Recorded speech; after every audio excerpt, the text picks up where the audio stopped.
12-year-old teacher Mary Kay Letourneau was nabbed in a torrid affair with a 12-year-old student. Active youth grant. Arrested in Los Angeles. Televangelist Jim Baker was convicted on all fraud and conspiracy counts. Pop star Michael Jackson admitted sharing Actor a bed Russell with a Crowe teenage arrested boy. for throwing Spears' a telephone. ongoing scandal over her children, drug use, and other tabloid matters is raising questions about Mel her state of Gibson's mind. arrest for driving under the influence was followed by an abusive verbal Don Imus outburst. has made fun of Irish, Jews, Italians, and other ethnicities. Governor Elliot Spitzer of New York apologized to TV his host family Pee Wee and the Herman public after charged being with linked to a indecent prostitution exposure. ring. Televangelist Jim Baker was convicted All of the all drugs in fraud and Ledger's conspiracy body, which were counts. discovered in nearby prescription bottles, were legally obtained from two physicians. It's really bizarre to me when someone does something so stupid. I don't get it. I don't get it. I don't get it. I don't get it.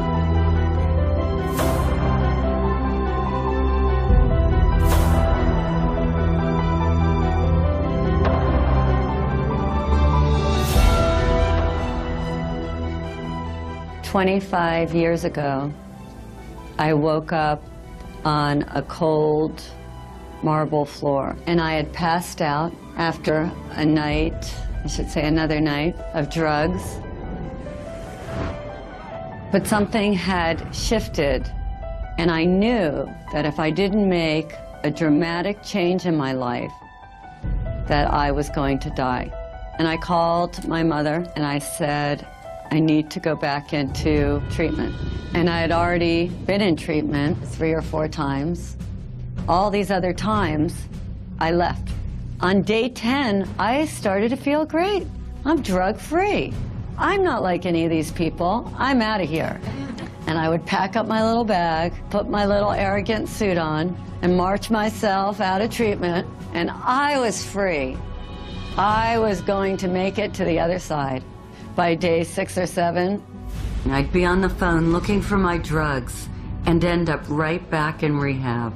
So instead of running away this time, I went into the bathroom and I got down on my hands and knees and I started begging, please, relieve me of this pain. Grant me the serenity to accept the things I cannot change. I cannot change my desire to leave. And in that moment, on that floor, something happened to me. Something that was like magic. It was mind-blowing to me. Because all of a sudden, after a few minutes, I knew I could stay one more day. How could I go from terrified and my mind going a million miles a minute to this place of complete peace? I walked out of there on day 28 knowing that there was something that I had to find out about.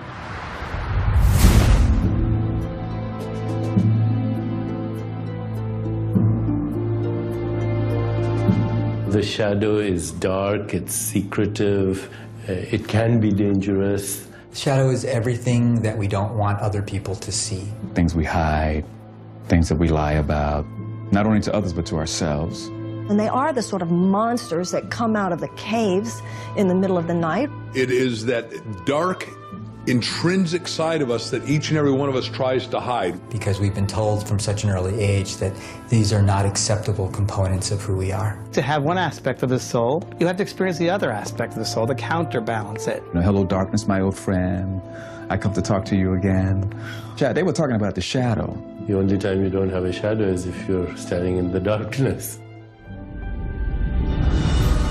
The shadow shows up in so many ways. Writing bad checks, drinking too much, cheating on our tax returns, dipping into our expense account or the family trust, eating chocolate cake in the middle of the night after 3 days of dieting and depriving ourselves, screaming at our kids or verbally abusing our partners after being the nice guy at work all day, surfing the internet and visiting porn sites while our wife makes us dinner, cheating on our husband while he is hard at work trying to provide all the extra pleasures in life for our family, stealing our co-workers' ideas and claiming them as our own.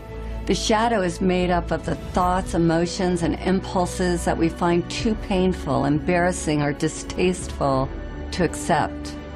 So instead of dealing with them, we repress them. Right now, hundreds of millions of people are living in denial of their individual shadow. And all of us are being affected by the collective shadow in more ways than we can imagine. The collective shadow manifests as evil, as war, as terrorism, as social injustice, as radical inequities in our economic status. You know, right now we have 50% of the world living on less than $2 a day, 20% of the world living on less than $1 a day. We are totally in denial of the fact that this is also a manifestation of our collective shadow. Why? Because people in social institutions, financial institutions, political institutions, corporate institutions are in total denial of the shadow energy. They don't even understand it. Or even what we call evil in the world is the manifestation of our collective shadow, turned pathological, repressed, in rage, in denial. People who express self-righteous morality are usually the ones who have the darkest, deepest shadows. The shadow of the Catholic Church, which pronounces on homosexuality as evil and calls gays sinners, while hiding pedophiles in its own clergy. These are all expressions of the shadow. The entire trajectory of human history at this point is like the Titanic. It is headed for an iceberg. It is going in a direction that is unsustainable, and it is going in a direction that is unsurvivable. If not for us, then at least for our children or our grandchildren. And from an archetypal perspective, each and every one of us is the captain. And the temptation is, it's too painful. The temptation is to just distract ourselves. The temptation is to pretend it's not happening. Or the temptation is to go into cynicism. Or the temptation is to just go into anger and indulge that and not do anything. And each and every one of us are challenged at this point.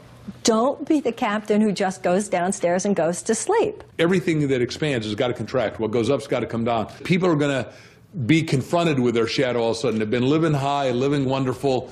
Everything's been exorbitantly exuding, and now suddenly there's going to be a contractive phase. And if you haven't met yourself, if you haven't done your self-work, if you haven't been on the inside and done some exploration and cleaned up, you know, cleaned your house and detoxed it, you're going to be in trouble.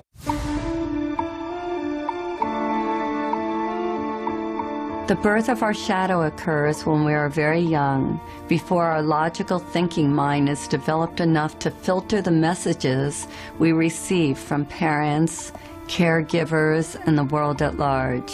Even if we had the best of parents, we inevitably got shamed for displaying certain qualities and received the message that something about us was not okay, that something was wrong with us, or that we were bad. You greedy little tooth, how are you going to eat all those before dinner? These messages get ingrained in our subconscious like a computer virus, altering our perception of ourselves and wounding our healthy sense of ego. When we suppress any of these qualities, we are living in denial of all of who we are. And of course, it's different based upon our environment. If you're raised in a family of blue-collar workers, and you declare that you want to play the piano or you want to become an artist, that artistic quality will be negatively received, and you may end up having to suppress that. On the other hand, if you're raised in a family of artists and intellectuals and you declare that you want to start working on construction or you want to be really athletic, that may also be perceived of as negative.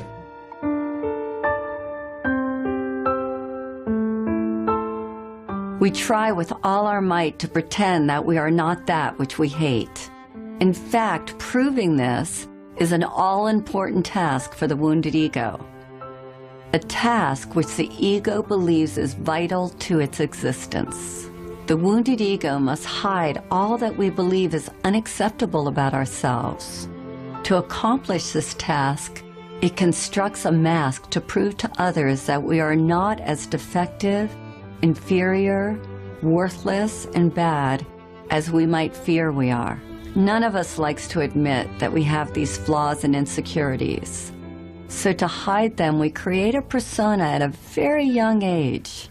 We start to wrap ourselves up in a new package that we believe will bring us the love, attention, and acceptance that we hunger for.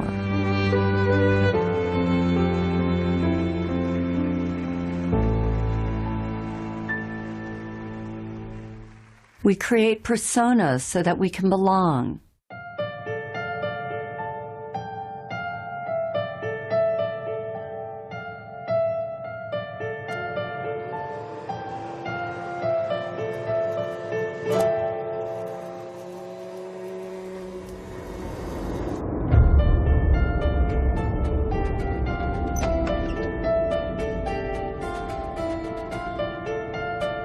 Most of us have a public life and a secret life.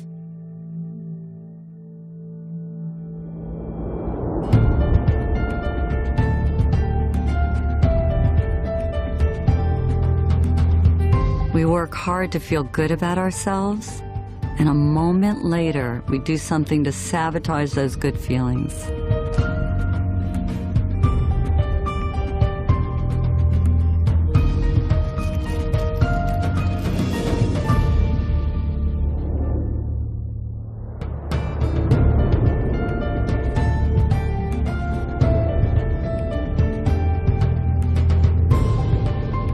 We wear masks that we believe will take us where we want to go. And these masks take many forms.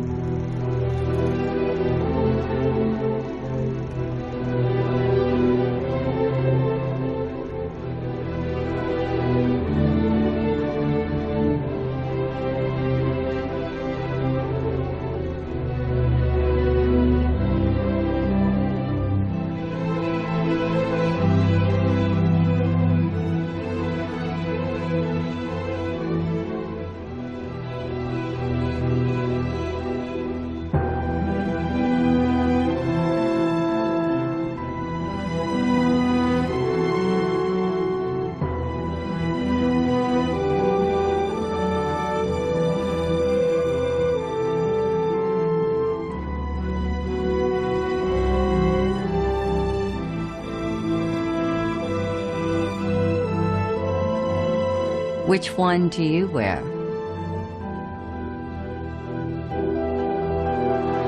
Our masks become our prison. Beneath the mask that we show the world, our wounded egos are in pain. The parts of us that were deemed bad and wrong by others, and now by ourselves, are literally screaming to get out, to be set free, and to be accepted and loved as a valuable part of who we are. When we deny ourselves a safe outlet to express our dark side, it builds up and becomes a powerful force that is capable of destroying our lives as well as the lives of others. This is what I call the beach ball effect. So everything that we reject, we have to keep beneath our consciousness. We try to bury it, so to speak.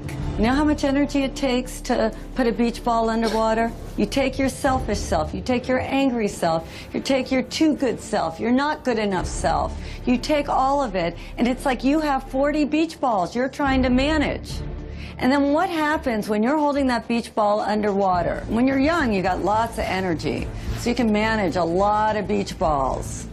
But then, when you're not in the midst of possibility, when your defenses are down, when you have your attention on some big prize you're going to win, all of a sudden, boom, somebody does something. What happens to the beach ball? Pops up and hits you in the face. What's road rage? Is it anything more than that beach ball coming up? We see it in the media all the time. A filmmaker is making deep Christian films, all of a sudden gets drunk, shouts anti-Semitic comments in a drunken rage, right? A radio star makes his living like being a great communicator. All of a sudden makes a comment, a racial slur. So all of these beach balls that you are trying to manage, are you successful at it? No. It's all of it, not anymore. When you don't deal with the shadow, that part comes out and it'll creep up. It'll creep up in workplaces. It can creep up in relationships.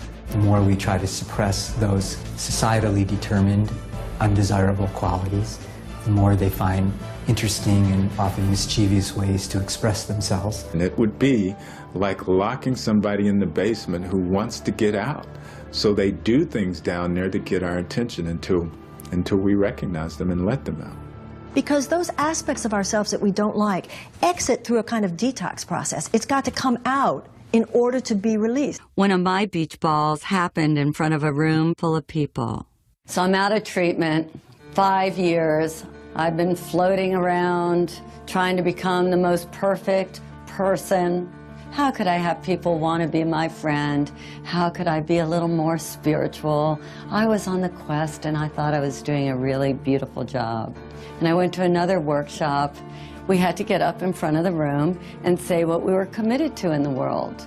And I thought I was just being wonderful, and everybody was looking at me like you're all looking at me. And from the back of the room, this woman screams out, "You're a bitch!" And I thought, well, I know that. How does she know? And I was horrified. I was so humiliated. It was the one word that I didn't want to be called. And she said to me, "Tell me something good about being a bitch." And I said, "There's nothing good." She goes, "Well, you're a bitch. There's got to be something good about being a bitch."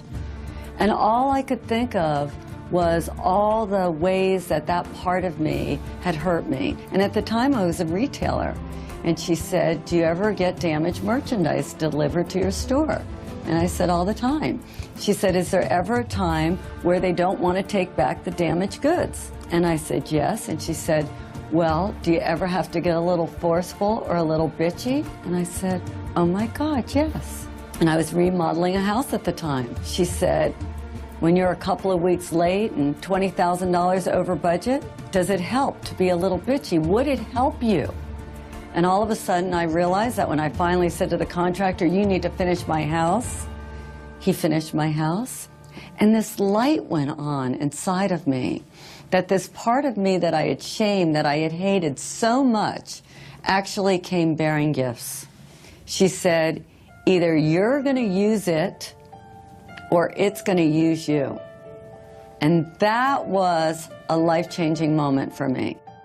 When we fully understand the human soul, we find that it's a place of ambiguity, of contradiction, of paradox. All experience is a result of contrast, light and shadow, pleasure and pain, up and down, backwards and forwards. In order to have manifestation, you need opposing energies. You need your enemies to be who you are. The human soul is simultaneously divine and diabolical, sacred and profane, sinner and saint. Eastern wisdom traditions, we have a saying, the sinner and saint are merely exchanging notes.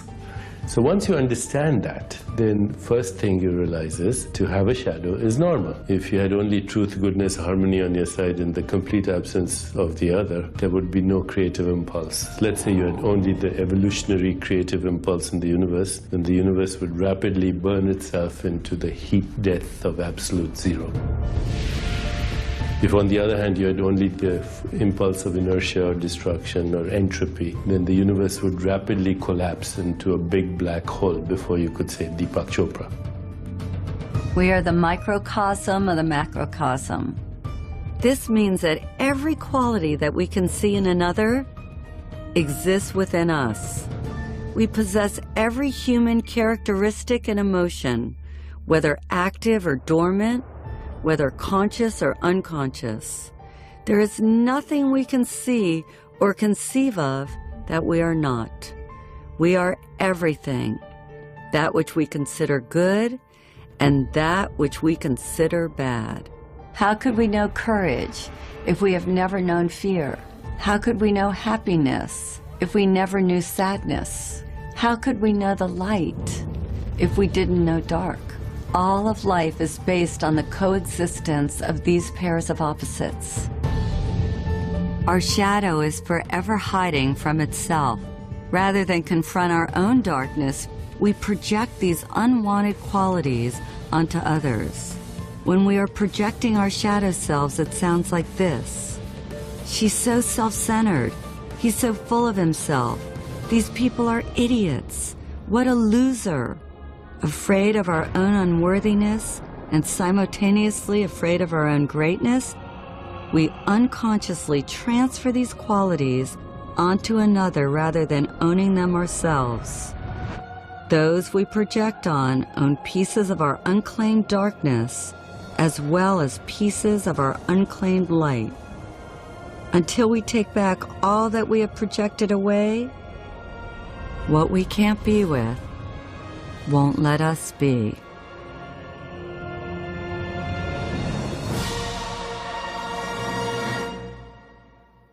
One of the most frequently asked questions I get is, how do you know if you're projecting?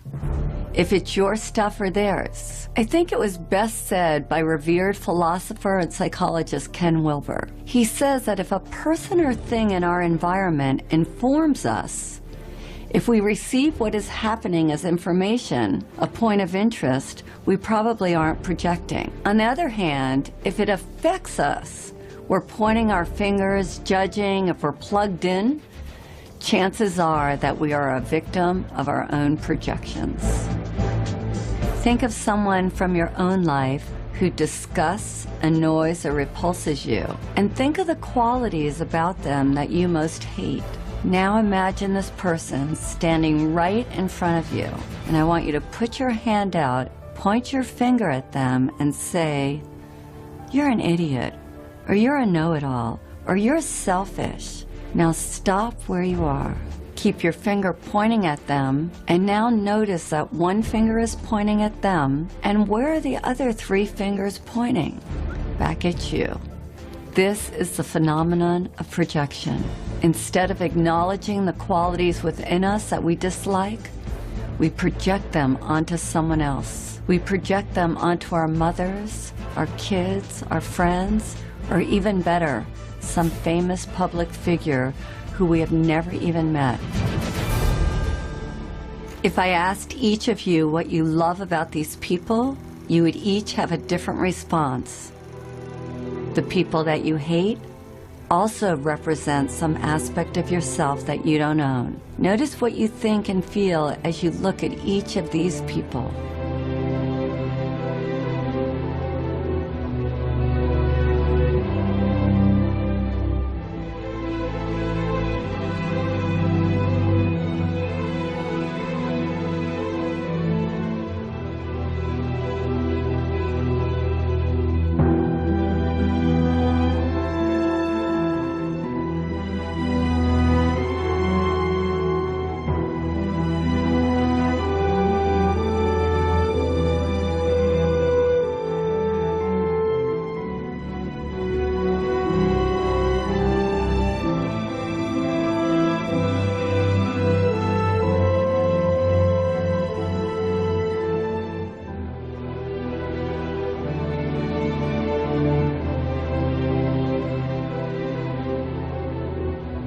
Whatever we judge or condemn in another is ultimately a disowned or rejected part of ourselves.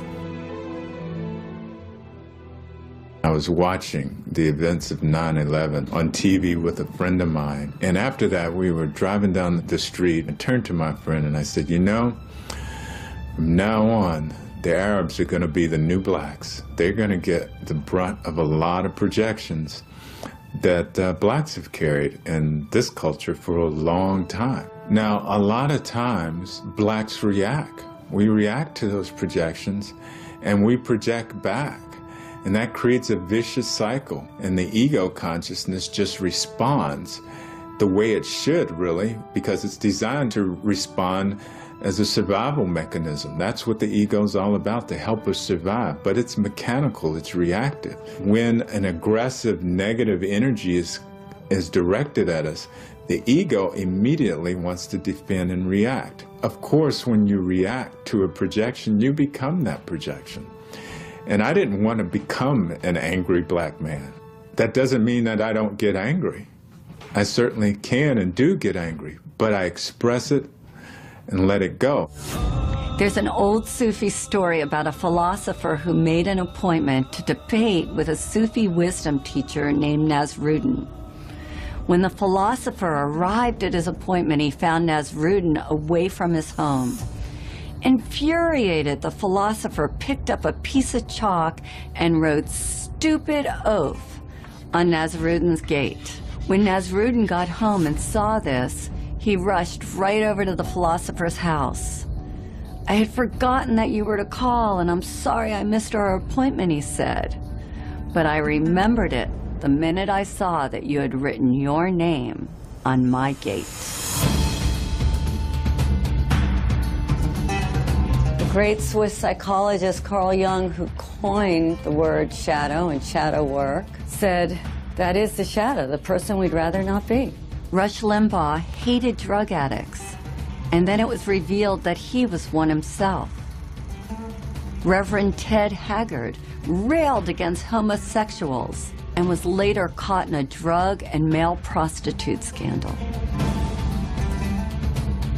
A powerful example of projection at play is that of the ex-governor of New York, Eliot Spitzer.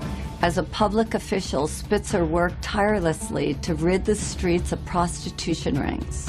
Ultimately, he wound up getting busted for having a relationship with a call girl, which ruined his reputation and his political future. If we look at this through the eyes of the shadow, I would suggest that sometime long ago, probably as a young man, he had the impulse to sleep with a hooker. Since this wasn't politically or socially acceptable, he buried this impulse deep inside, only to be brought down by this very unconscious urge. It's fascinating to see that he tried to destroy the temptation in the outer world because unconsciously he knew that the real danger lurked in his inner world. This is why we want to deal with the shadow. Rather than trying to convince you that you're not all those negative things and encouraging you to think a good thought, shadow work urges you to get in there and to be with what you are resisting, because what you resist will persist. If you don't deal with your shadow, it will deal with you.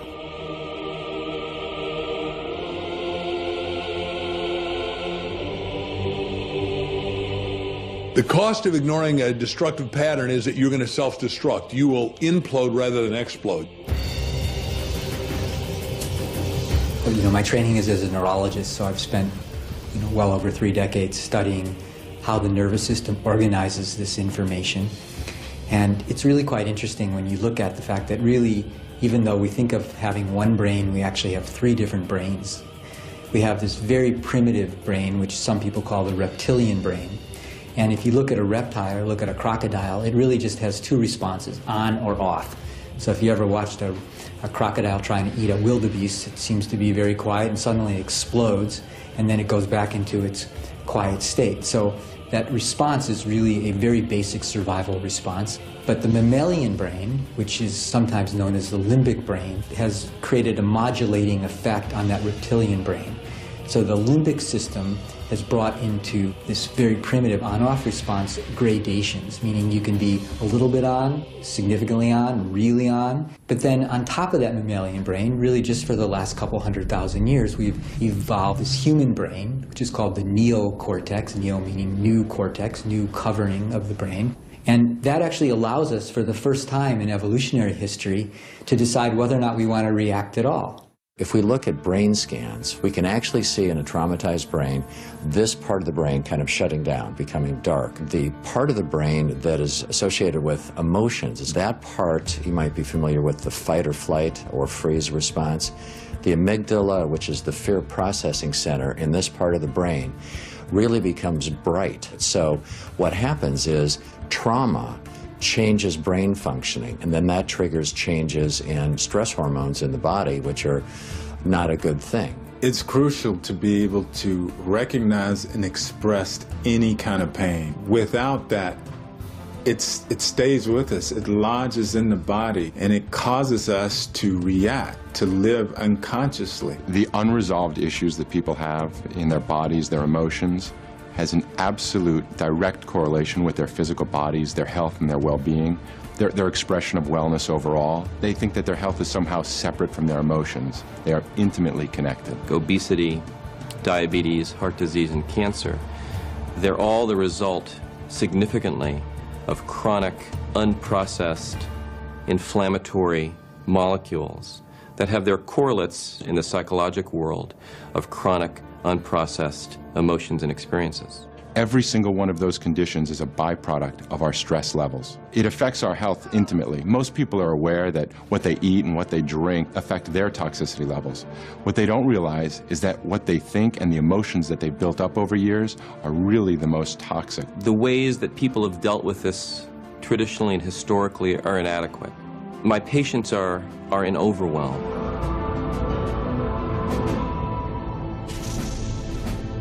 This is not new age mumbo-jumbo. This is actually hard science. The science here now is indisputable, that thoughts, that emotions affect the organs of the body. We have to be mindful with every single thought that we have every single day. How do we want to create our heaven or our hell? How do we treat one another? Because we are the source of everything within us.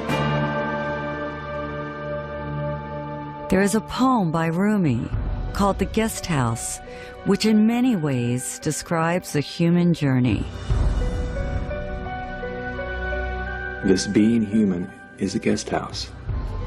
Every morning a new arrival, a joy, a depression, a meanness, some momentary awareness comes as an unexpected visitor. Welcome and entertain them all. Even if they are a crowd of sorrows who violently sweep your house empty of its furniture, still treat each guest honorably. He may be clearing you out for some new delight. The dark thought, the shame, the malice, meet them at the door laughing and invite them in. Be grateful for whoever comes, because each has been sent as a guide from beyond. Repressing our anger may seem like a good solution, but pretty soon we run out of places to hide. Divorce, stress at work, financial trouble or tension within our families provoke the shadow until finally it erupts. The ancient Vedic text known as the Bhagavad Gita states that man should discover his own reality, not thwart himself. For he has himself as his only friend or as his only enemy. But if he rejects his own reality, the self will war against him.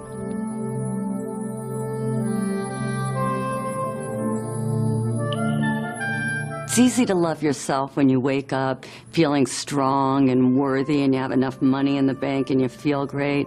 But how do you love yourself when you feel broke or when you've been hurt or abused? And that sets up the conflict, which as we get older, those wonderful forces that we've locked up in our shadow are rattling the cages.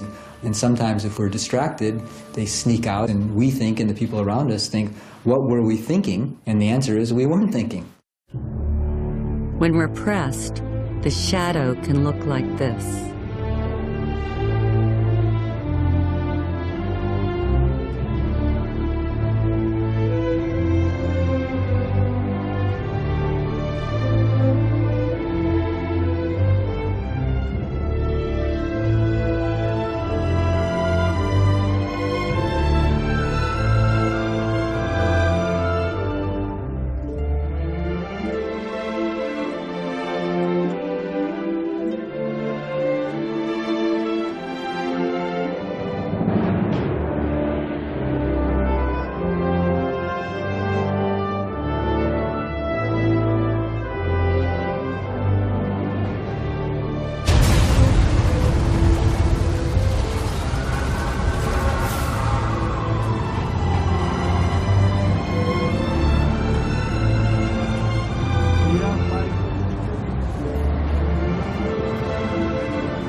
We have to resolve the undigested emotions that are buried in our bodies and lodged as stress in our minds. We have to unearth, own, and embrace the very parts of ourselves that have caused us the most pain. And the moment we do, the light of our awareness will begin the process of transforming them.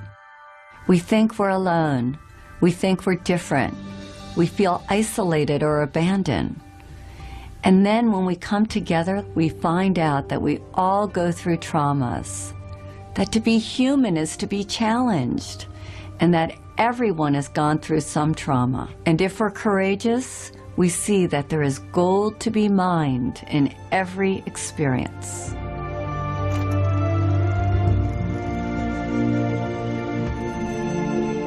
It's very interesting because I don't remember a single day where my mother was not drunk, you know, and I had to live through this. And I didn't understand it. Very, very confused by it all. Why is this happening? Why is this happening? Who are you? Because as she would drink and as she became into that space, I knew I didn't know her. And I just wished she was dead. I said, I wish you were dead. Wish you were dead. I wanted the pain out of my life, Because you don't belong here. Whoever you are, this intoxicated person, and as a child looking at this, because my father wasn't there either, I had to figure this out. But all I did was wish she was dead, right? Well, not until 30, 40 years later, after she had passed over, she was many, many years after that, and after getting involved in this work, I realized that that was indeed one of the most incredible blessings of my life. I learned from that situation about compassion, and I learned about forgiveness. And that's a pretty big one to have to learn about forgiveness. You know, we see these things as horrific experiences, terrible experiences, dark experiences, when in truth, they're really enlightened experiences because they help us to be who we are. They help us to be compassionate. They help us to be forgiving. They help us to look at someone very, very differently. What doesn't kill us makes us stronger. At a certain point in life, it's about saying, I have been through what I've been through. I've succeeded in some ways, perhaps, but I've also failed in some ways. I've been strong at times, but I've also been weak at times. I've gotten some things right, and other things I've gotten wrong. And some things have gone well for me, and some things have been damn awful. The issue is, what am I going to do with all of that? You know, two people can go through the exact same situation on an external level, but internally they do two completely different things with it. That's why we read incredible stories about people who went through the Holocaust or people who were victims of genocide and yet they survived, and yet they go on to live extraordinary lives. And then you meet other people who went through a fraction of that in terms of an internal trauma, but they stay stuck in it forever. We begin to ask ourselves, what am I getting from staying stuck there? What am I avoiding from staying stuck there? And what we are avoiding is the greatest challenge of all, and that is to be who we can be in order to serve the world. I asked a few people to share their own shadow stories. Some of them are complete, others are ongoing.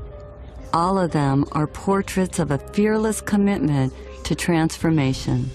Sui is like that beautiful combination of a miracle, that part of her that she deems so worthless and unlovable actually comes bearing the greatest gifts and makes her the shining light that she is today. The pain that I've been carrying throughout my life was the pain of believing that I was abandoned by my parents because I wasn't pure enough. I'm actually mixed in terms of, half Japanese, half Chinese. I was considered mixed and impure enough to be raised in Japan. My parents live in Japan and they left me with my grandparents in Malaysia. I just felt so abandoned and rejected. My father ended up getting a divorce from my mother. He remarried another Japanese woman, but nobody ever told me that when my father came back with his wife, that she's not my mother. I felt the immediate rejection, that they didn't want me in their lives, and that they would rather have, 2 dogs than have me with them. Because I have always discarded my Japanese identity in favor of my Malaysian Chinese identity. I felt like the country has betrayed me, and I used that pain to really put it into my work.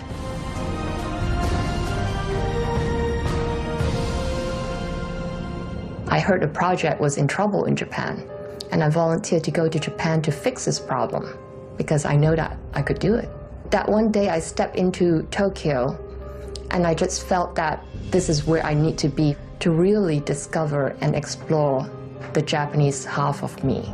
In less than 3 years, I created a business from $40 million to over $200 million in a country dominated by men.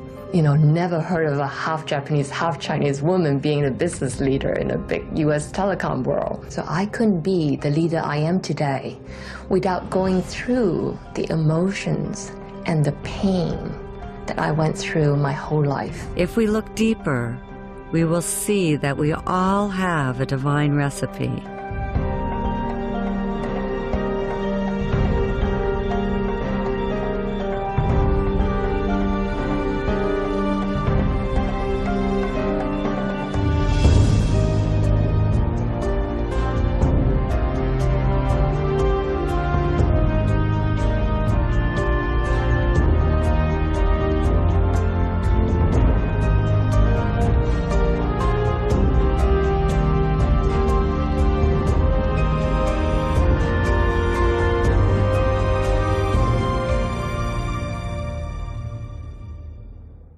All of us have shame about things that have happened to us. We've all gone through difficult times. We address these issues so we can quiet our minds, heal our bodies, and get closer to our heart's desires. Hector had to let go of his macho persona to make peace with the one that he loved the most, which was his father. My father was your traditional Mexican man in the sense of working hard, wanting to get ahead, wanting to provide for his family. And as a young boy, I was looking for his love. I wanted his attention. The challenge was trying to figure out what was wrong with me, because obviously something's wrong with me. If, number one, he's not giving me the attention I want as a little boy, not giving me the love, yelling at me, you know, being verbally abusive, obviously I did something wrong, there's something wrong with me. So I carried that story from that point on for a long time. And I realized he probably wasn't going to do it the way I wanted. He probably wasn't going to tell me what I wanted when I was a little boy. Mi hijo te quiero, te adoro, I love you, son. I did some personal growth work. I went inside, looked at the shame, the guilt, the pain. I went through that, I healed that. And I was able to have that forgiveness with my dad and let that go. I wasn't going to tell him I love you for him. I was going to tell him I love you for me. My dad passed on.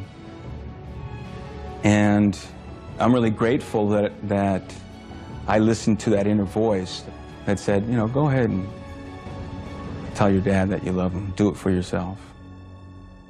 Dr. Edie Eger is one of the most beautiful, divine women on the planet today. And she survived the worst circumstances, something that most of us can't even ever imagine.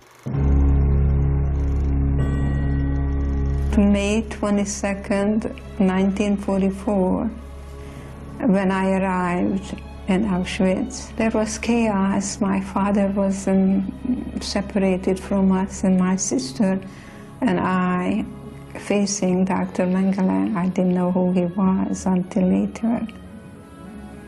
And he pointed to my mom to go to the left, and my sister and I to the right. I asked the inmate, when will I see my mother? And she pointed at the chimney, and fire was coming out of the chimney. And she said, you better talk about your mother in past tense, she's burning there. My sister and I hugged each other and said, the spirit never dies, the spirit never dies. I remember that so vividly, even today. In Auschwitz, we didn't know when we took a shower whether water is going to come out or gas. And then there were others who ran into the barbed wires, they got electrocuted. And that night, Dr. Mengele came to the barracks and wanted to be entertained. And my friends who knew that I was a very talented gymnast, and so they volunteered me, and I ended up dancing for Dr. Mengele. I closed my eyes, and the music was Tchaikovsky, and I was dancing In Budapest, the Romeo and Juliet, I completely dissociated. And we had choices. I chose to look at the guards, that they were more in prison than I was. I remember they took my blood about twice a week, and I asked, why are you taking my blood? And the man said, I'm taking your blood to aid the German soldiers so we can win the war. I said to myself, I was a pacifist, I was a ballerina, I bet with my blood you're never gonna win the war. So I created a part in me that I was able to still be in charge of and not allowing anything what happened externally to murder my spirit. I remember I said, if I survive today, then tomorrow I'll be free.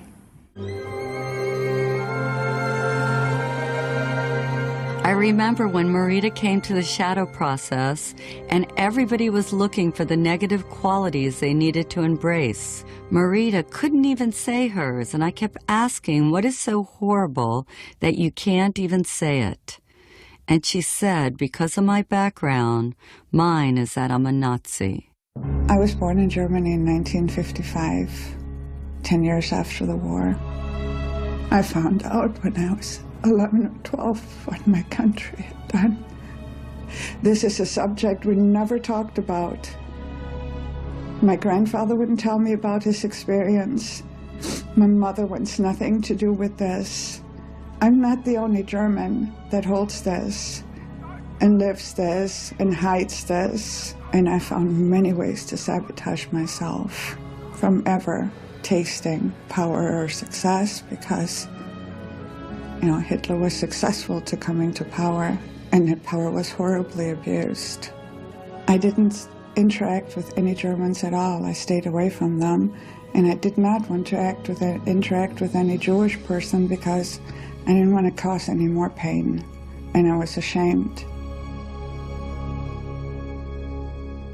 Samya was willing to shine light on the darkness and willing to take back her own projections for the good of all humanity. In 2006, when Israel bombed Lebanon, at the time I was trying to evacuate members of my family and try to bring them over to the US, and there were no news. You needed to figure out how to reach to them. I became so angry again, because here is my family and the bombing. One day I was watching TV. I saw girls crying, little girls. I saw they were Lebanese girls.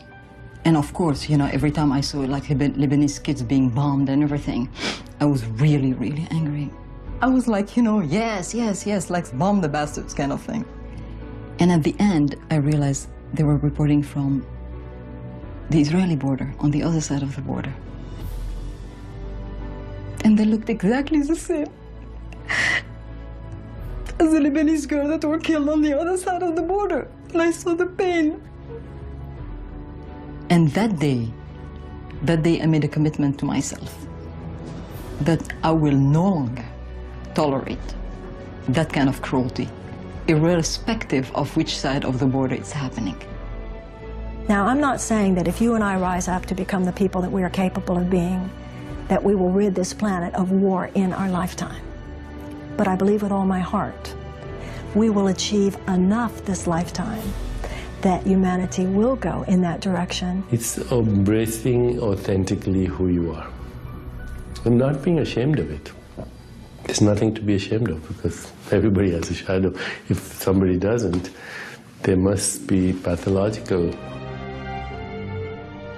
When I'm leading the shadow process, it feels like my own journey has come full circle. I've been very judgmental over the years. I was having some really dark dreams about you last night. They're all true.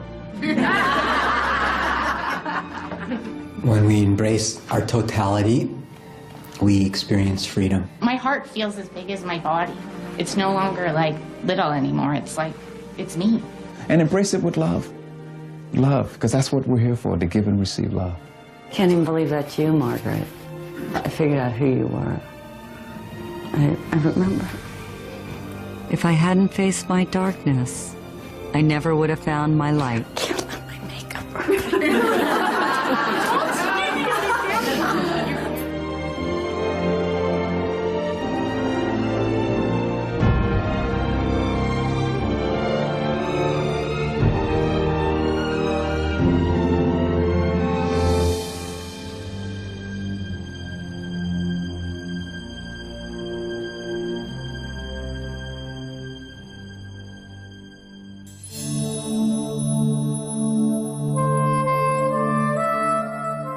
Our deepest fear is not that we're inadequate. Our deepest fear is that we are powerful beyond measure. It's our light, not our darkness, that most frightens us. We ask ourselves, who am I to be brilliant, gorgeous, talented, and fabulous? But actually, who are you not to be? You are a child of God. Your playing small doesn't serve the world. There's nothing enlightened about shrinking so that other people won't feel insecure around you.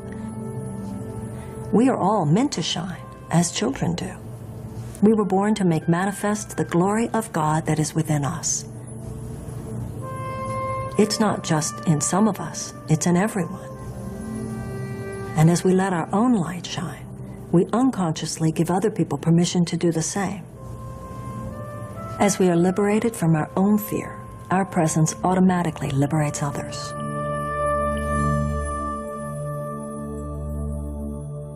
Consider the story of the Golden Buddha. In 1957, a monastery in Thailand was being relocated and a group of monks was put in charge of moving a giant clay Buddha. In the midst of the move, one of the monks noticed a crack in the Buddha. Concerned about damaging the idol, the monks decided to wait a day before continuing with their task. Later on, one of the monks came to check on the giant statue. He shined his flashlight over the entire Buddha, and when he reached the crack, he saw something reflected back at him. His curiosity aroused, the monk got a hammer and a chisel and began chipping away at the clay Buddha. As he knocked off piece after piece of clay, the Buddha got brighter and brighter. After hours of work, the monk looked up in amazement to see standing before him a huge solid gold Buddha. Historians believe the Buddha had been covered with clay by Thai monks several hundred years earlier before an attack by the Burmese army. They covered the Buddha to protect it. In the attack, all the monks were killed. So it wasn't until 1957 that the great treasure was discovered. Like the Buddha, our outer shell protects us from the world. Our real treasure is hidden within. We human beings unconsciously hide our inner gold under a layer of clay. All we need to do to uncover our gold is to have the courage to chip away at our outer shell, piece by piece.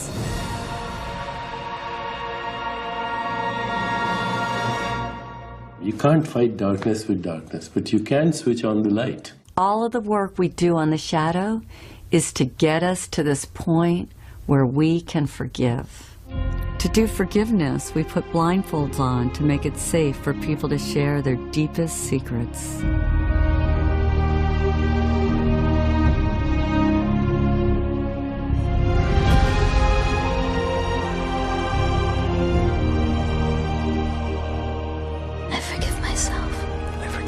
I forgive myself for not finishing college. I forgive myself for beating up my sister. I forgive myself. I forgive myself for hating my body. For screaming at my kids. For not laughing enough. For thinking I'm a stupid, incompetent asshole. For stealing from my first boss. For being a liar. For being rich. For being beautiful. I forgive for myself. drinking too much. Not speaking out. I forgive myself. I forgive myself. For lying. For cheating. Binging on my diet. I forgive myself. I forgive myself. I forgive myself. Forgive myself. I forgive myself for everything. You are forgiven. You are forgiven. You are forgiven. You are completely forgiven.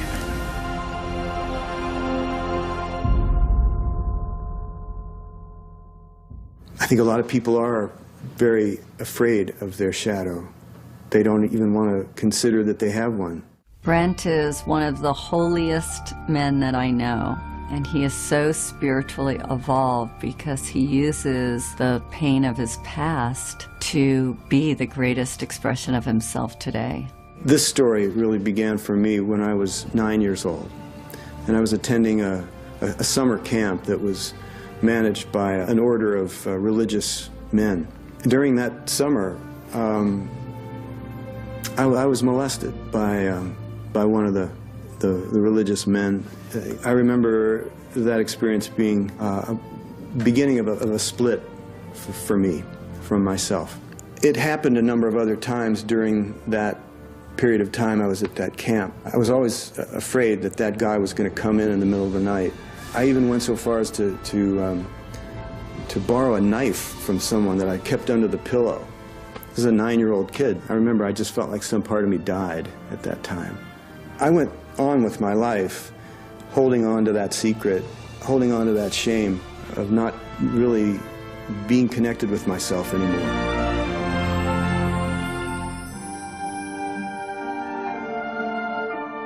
The difference between forgiving and condoning. Forgiving is seeing the true heart of another person. It's beyond all the action. In holding anybody to blame, we limit our own love.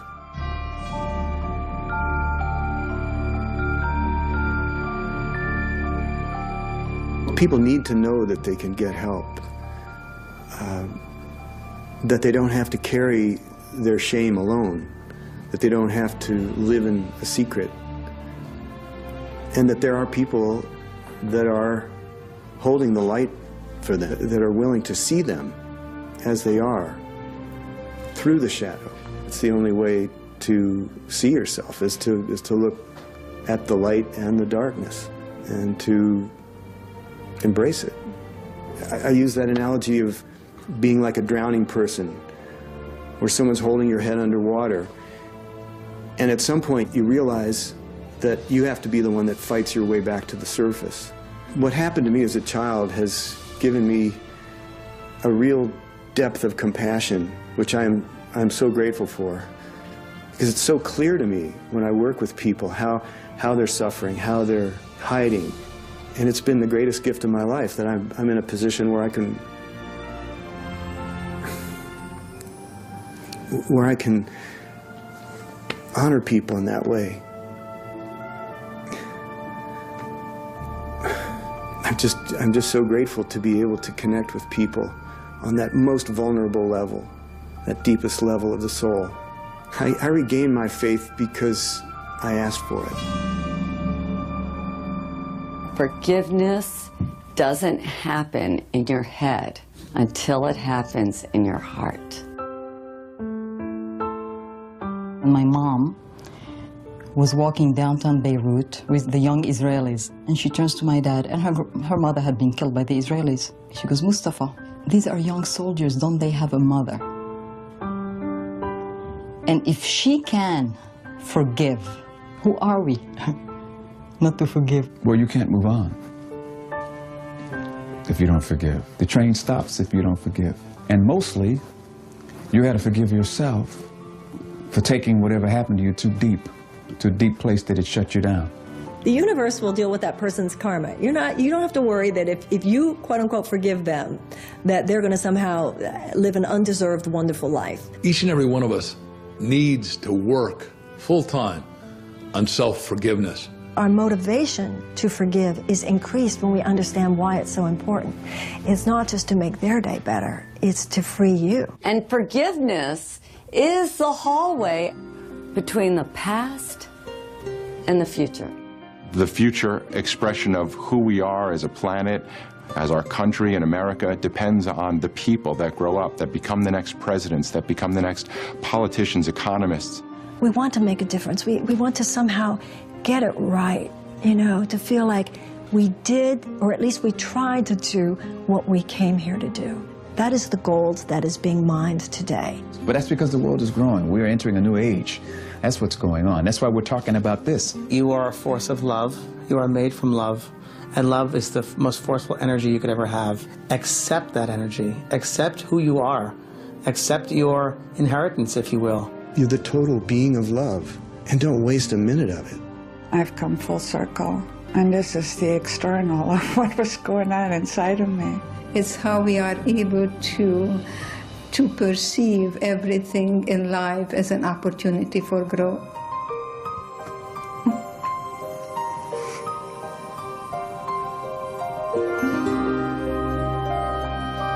I I got married. I have 3 children and 5 grandchildren and 1 great-grandson, and that's the best revenge to Hitler. You are here. You and I are here, yes.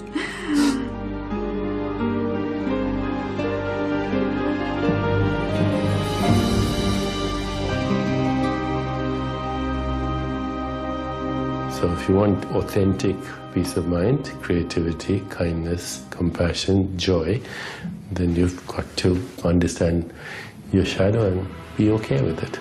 Celebrate it.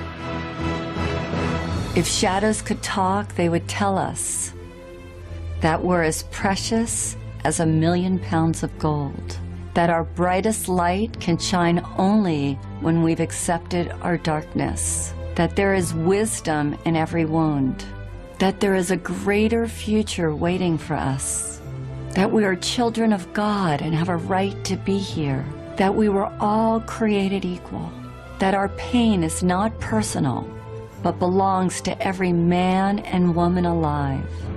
That life is a magical journey of making peace with both our humanity and divinity. They would tell us that we deserve better, that we matter, that we are more than we ever dreamed possible, and that there's light at the end of the tunnel, that there is nobody in the world quite like you. What if you knew in every cell of your body that you were living a divine plan, a plan so important, so vital for the evolution of humankind?